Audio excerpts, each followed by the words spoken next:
Bienvenue dans le podcast Gang de copines. Je suis Elodie et dans ce podcast, je discute avec des femmes qui me parlent d'une de leur histoire d'amitié. Parce qu'aujourd'hui, mes amies ont toutes et chacune une place tout à fait particulière dans ma vie et je sais que je ne suis pas la seule, qu'on est nombreuses à s'appuyer sur la sororité. Alors voilà, j'ai juste envie d'exposer la beauté et la puissance des amitiés féminines. Parce qu'on a toutes de belles histoires à partager. Bonjour Sandrine. Bonjour Elodie. Donc Sandrine, tu as 46 ans, tu vis à Tourcoing avec ton conjoint, vous avez 2 enfants, 3 chats, un lapin et une tortue, belle et grande famille. Oui.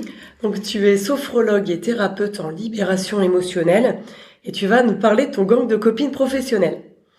Alors je voulais juste faire une petite aparté parce que nous on est rentrés en contact grâce au réseau d'entrepreneurs Femmes des Territoires dont on fait toutes les 2 parties.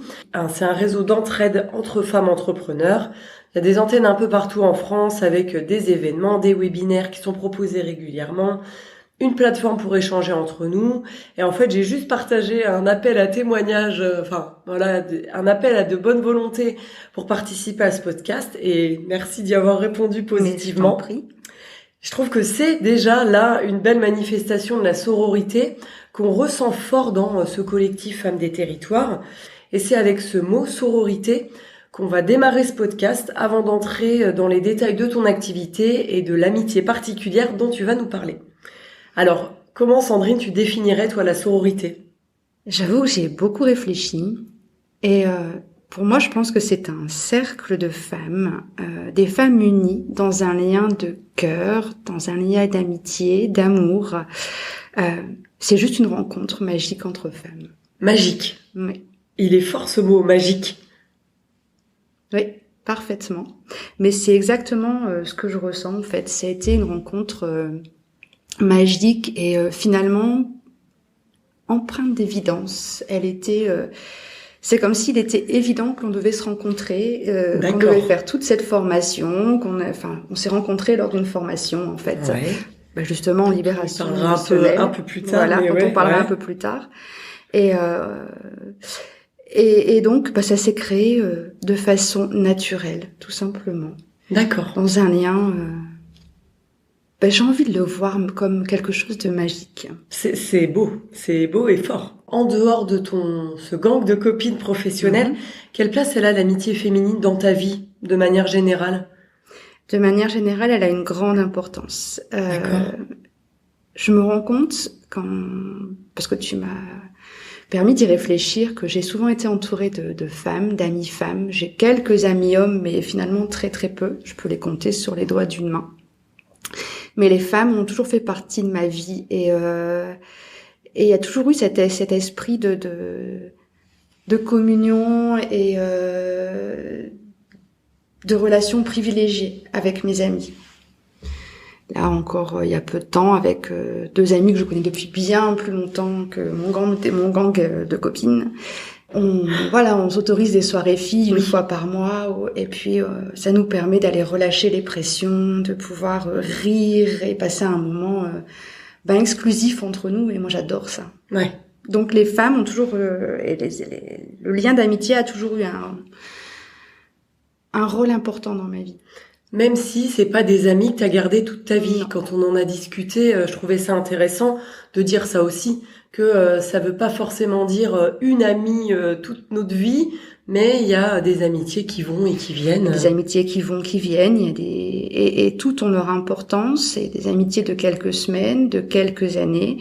Il y a des amitiés qui s'effritent naturellement. Oui. Il y a des amitiés qui vont se rompre un peu plus brutalement, mais toutes ont compté et finalement je les vois toutes avec une espèce de tendresse.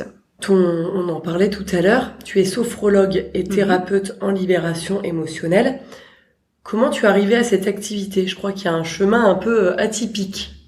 Oui, j'ai commencé ma vie professionnelle. En fait, j'ai surtout eu un cursus scolaire comptable. J'ai jamais travaillé en comptabilité, sauf pendant mes stages.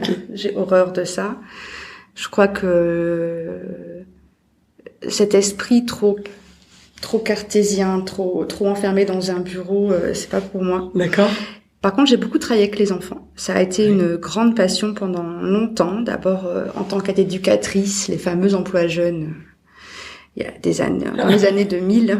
Donc pendant 5 ans, suite à quoi, d'ailleurs, pour parler de cette expérience-là, ça a déjà été une première étape dans laquelle j'ai pu créer plein de projets, mettre en place plein d'activités, plein de choses, et je crois que ça a révélé chez moi un goût de l'entrepreneuriat.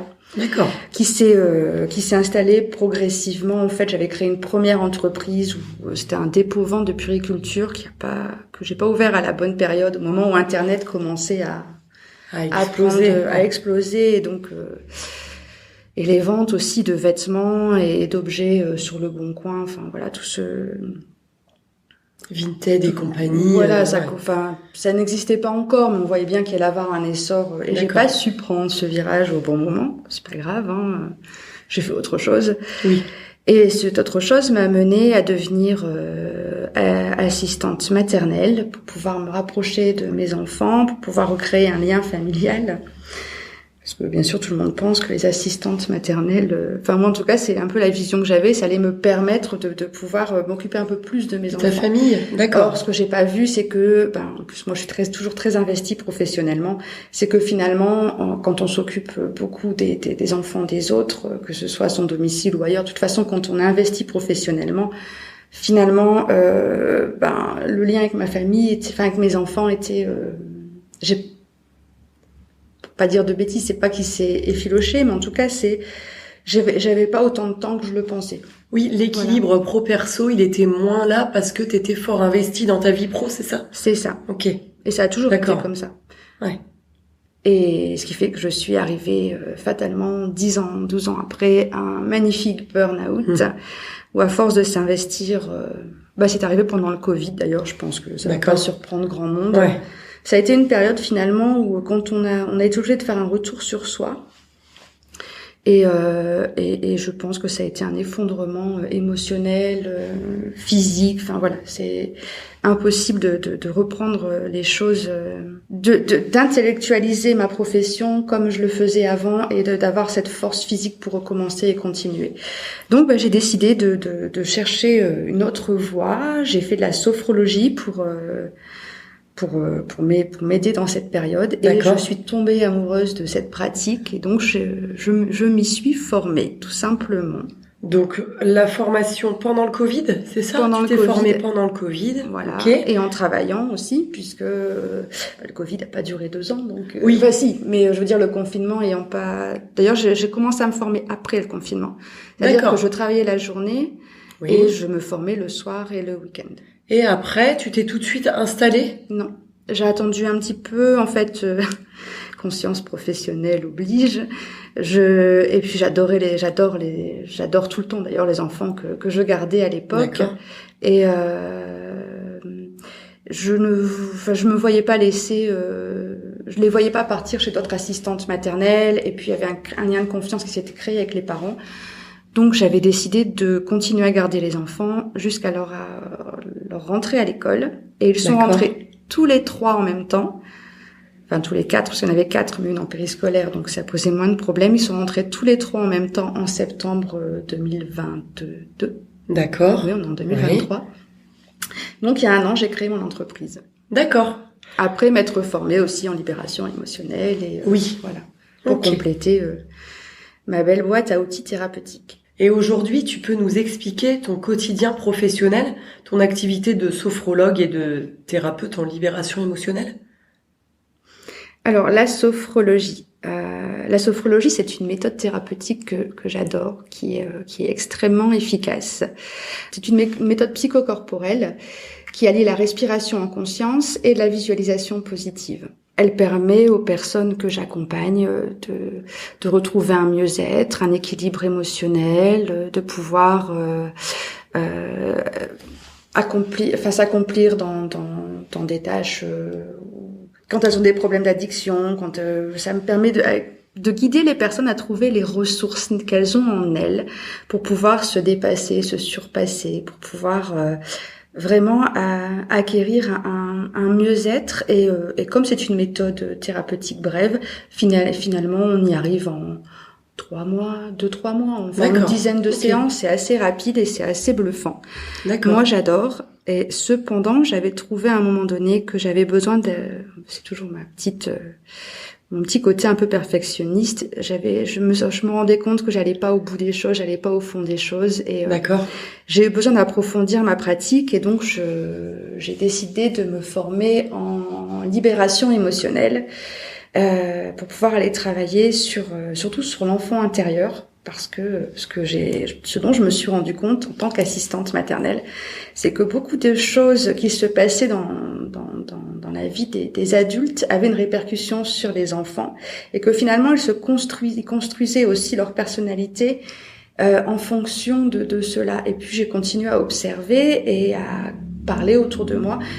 Et sur ma propre expérience aussi, je me suis rendu compte qu'effectivement, tout ce qu'on avait accumulé durant notre enfance nous faisait avoir des mécanismes, alors à l'époque je savais pas que ça s'appelait comme ça, mais des mécanismes psychologiques qui pouvaient qui pouvaient nous enfermer dans des scénarios, et j'ai voulu en fait aller travailler tout ça et j'ai donc découvert cette formation durant laquelle j'ai appris à identifier tous ces scénarios, à identifier les blessures émotionnelles aussi, et puis après à aller aider mes clients à pacifier leurs blessures et à retrouver un équilibre de vie plus serein, plus harmonieux en fait.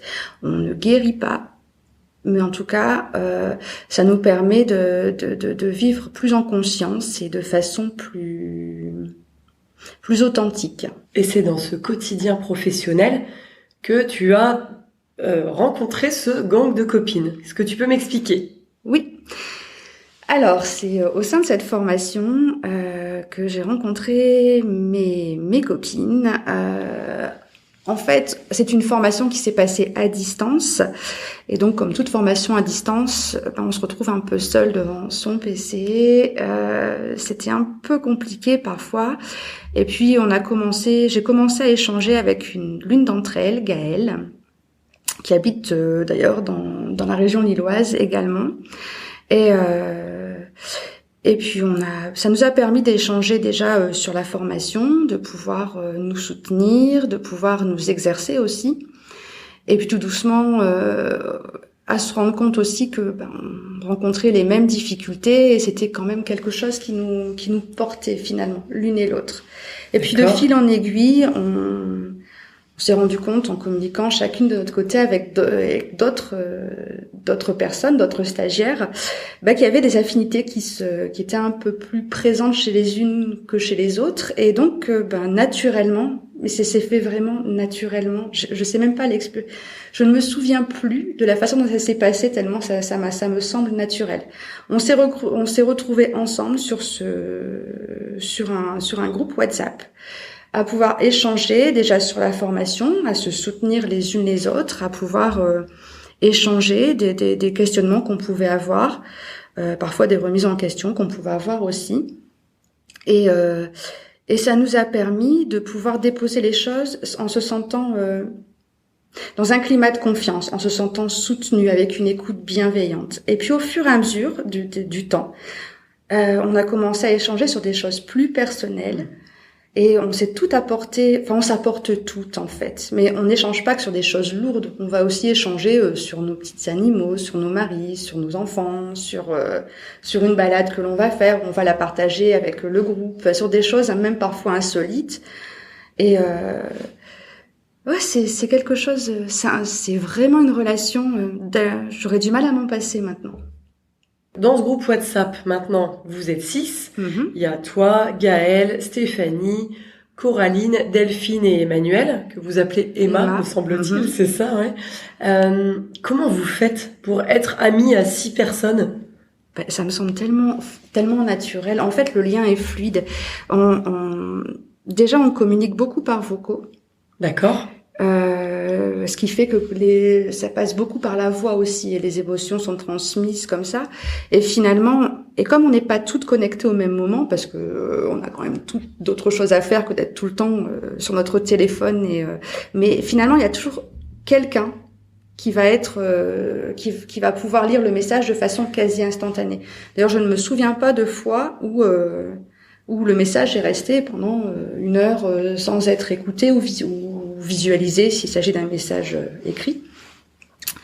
Et finalement, comme en fait, on échange jamais vraiment avec la même personne.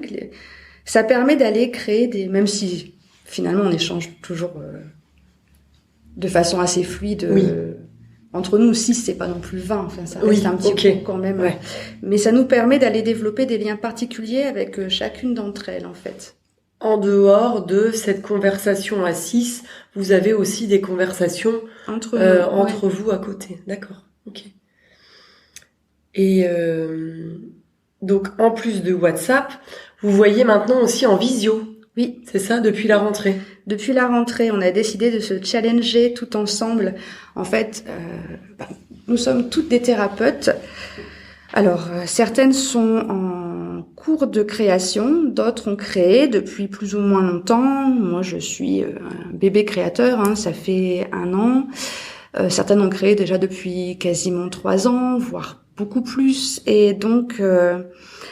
Et deux d'entre nous, je crois que c'est 2 d'entre nous, ça peut être Gaëlle et Delphine, qui sont en cours de création actuellement. D'accord. Et finalement, on se rend compte que on s'apportait les unes les autres professionnellement beaucoup. Et il aurait été intéressant de pouvoir nous challenger aussi dans nos entreprises, que ce soit en création ou en cours de création, ou même pour celles qui ont créé depuis bien plus longtemps.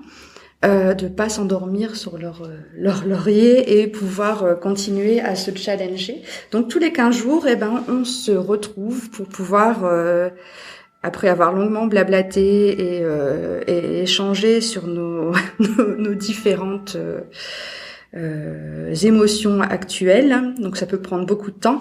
En fait, on vient se challenger professionnellement. On parle beaucoup des formations que les unes les autres ont suivies, de ce qu'elles ont pu comprendre dans la création d'entreprise. Bon, il y a pas longtemps, avec Femmes de Territoire, par exemple, j'avais suivi une formation où un intervenant extraordinaire d'ailleurs avait parlé de la carte mentale.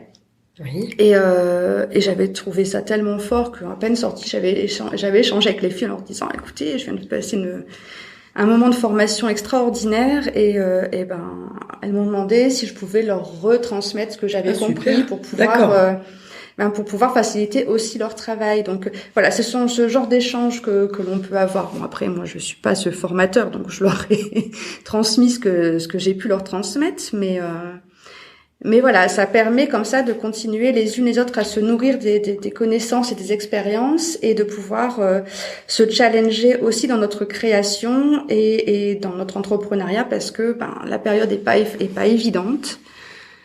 On part quand même quand on est entrepreneur, on perd quand même beaucoup de sécurité, beaucoup on n'est pas salarié, tout simplement. On n'a pas le salaire qui tombe tous les mois, et donc tout ce qui arrive, c'est tout ce que l'on crée, tout ce que l'on fait, et c'est épuisant. Et bien souvent, on se sent ni à sa place. Enfin moi, voilà, j'ai eu ce moment où je me sentais pas à ma place, où j'avais l'impression d'être une imposteuse, en fait, tout simplement. Le fameux syndrome de l'imposteur qu'on vit toutes et tous, je pense. Il se manifeste comment pour toi? Comment tu l'as identifié? Voilà, il s'est manifesté de bien des façons. Il vient souvent me susurrer à l'oreille, t'as vu?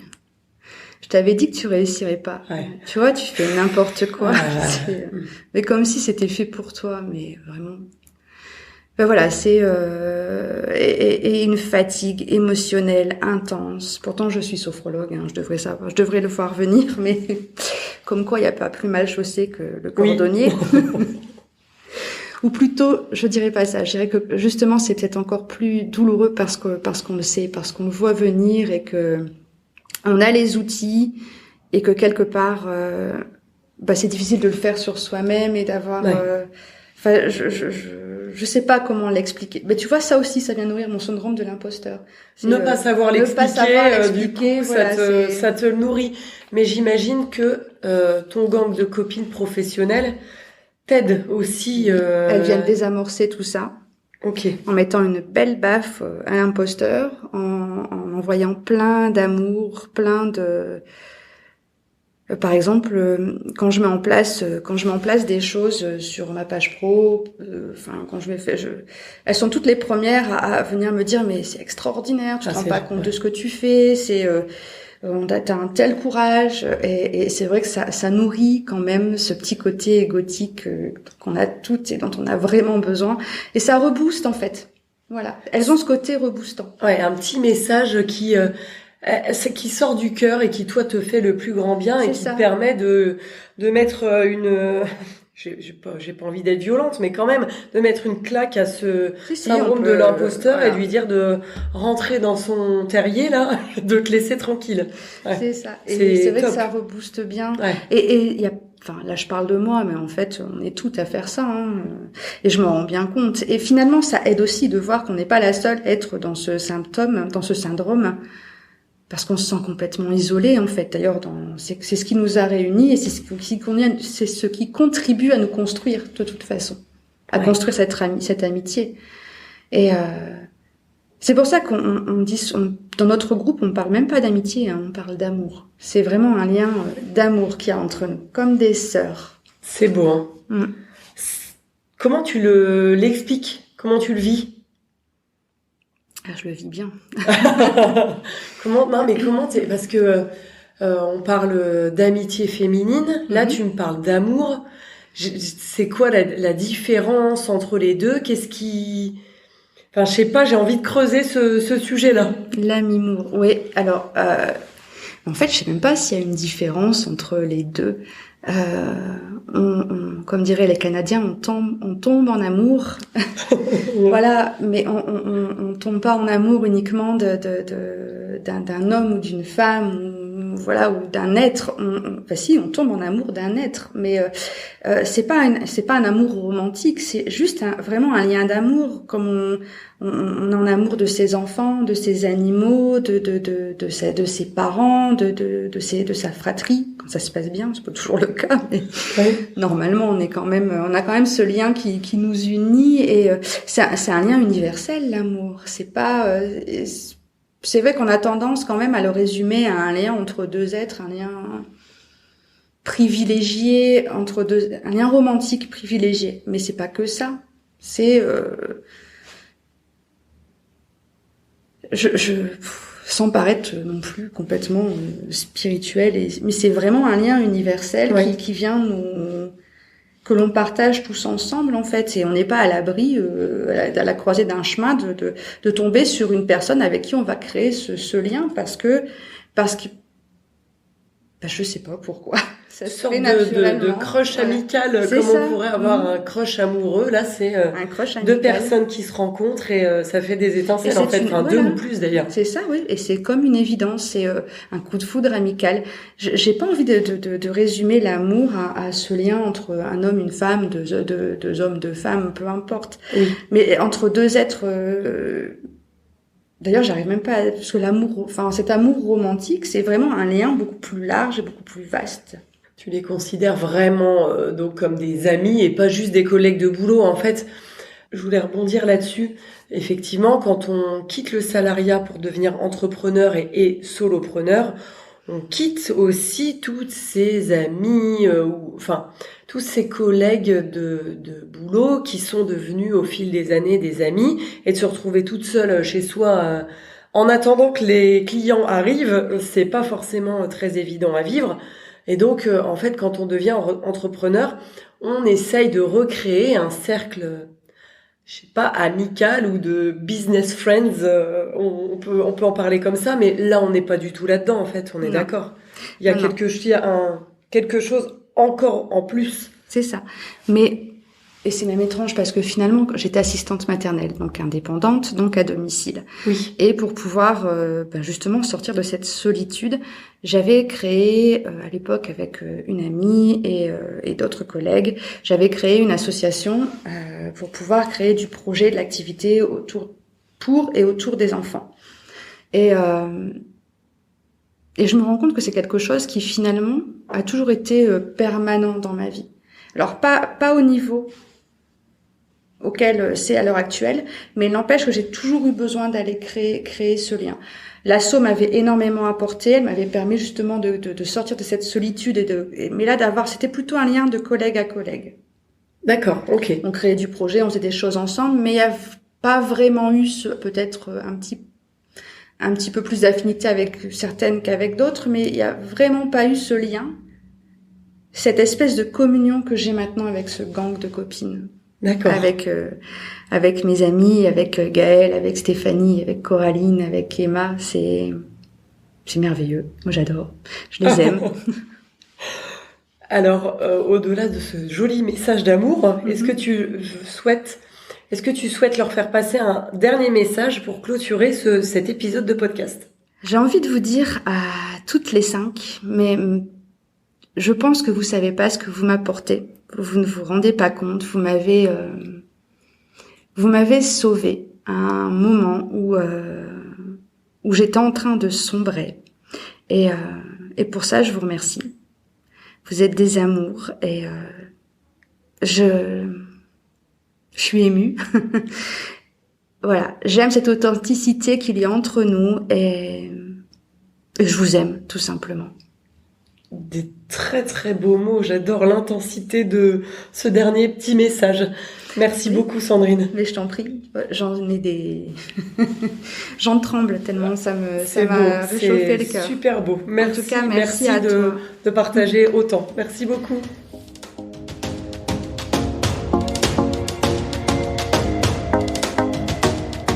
C'était l'épisode 9 du podcast Gang de copines. Merci pour ton écoute. Pendant cet entretien avec Sandrine, on a vraiment abordé de très beaux et gros sujets de fond. L'amitié au sein d'un groupe, l'amour et ses différentes formes, l'authenticité, mais aussi le syndrome de l'imposteur, la solitude dans une activité indépendante et la sororité dans l'entrepreneuriat. Ça renforce vraiment ma conviction qu'on a chacune des histoires particulières avec nos amis. À chaque fois que je m'entretiens avec l'une de ces femmes, il y a des situations dans lesquelles je me reconnais et évidemment aujourd'hui c'était fort. Et j'imagine que toi aussi. Alors si ce podcast ou d'autres, cet épisode ou d'autres résonnent en toi, n'hésite surtout pas à en parler autour de toi. Le Gang de copines, il est sur Deezer, Spotify, Apple Podcast et aussi sur Instagram. Gang de copines podcast avec un S à copine et podcast, pote ça s'écrit comme une pote. À bientôt.